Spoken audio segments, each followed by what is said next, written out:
let's talk about the Conservative Party leadership.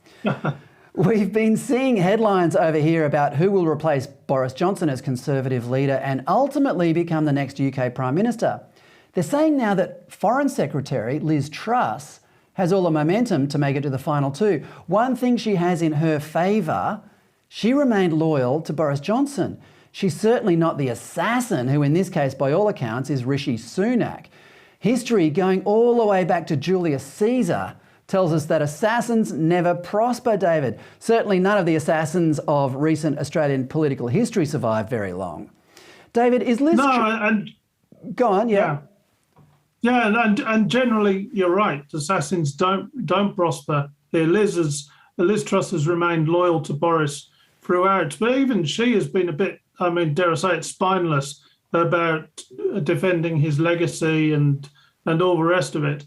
But you know, people keep forgetting in this country, let alone elsewhere, that the electorate for this is the 100,000 members of the Conservative Party in the end, and most of them don't want Boris to go. Most of them are loyal to Boris. So, you know, Rishi Sunak, who was Chancellor and then resigned dramatically a couple of weeks ago, is really got a target on his back as far as most of the Conservative Party members are concerned.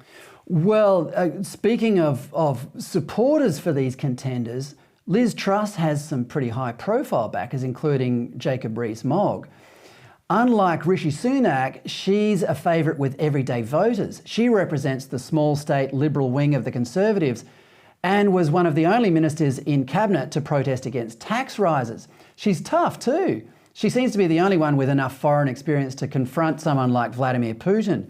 But David, if Liz Truss gets there, can she unify Conservatives and beat Labor?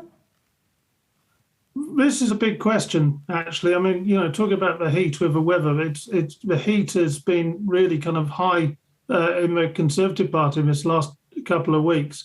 These guys have been literally ripping each other apart. I mean, in fact, the Labour Party produced a video from the last leaders' debate, just of clips of what they were saying about each other, just basically tearing the Conservative legacy to pieces. It's been all sorts of craziness. I'm not sure anybody can actually unite the Conservative Party. It's so fractious. It's got some real kind of liberals on the left, a lot of whom are coalescing around Penny Mordaunt, who's currently in second place, but looks like she may drop out today.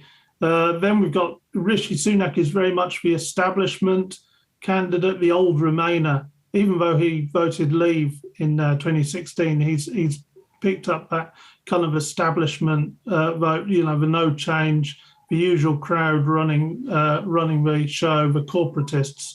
And Liz, who was ironically a Remainer back in 2016, is now the champion of Brexit and is picked up all the hard Brexiteer vote. Certainly kind of Express readers really like her. A lot of the kind of normal, natural Conservatives. Well, really David, like her because it's right. She's low tax, small state.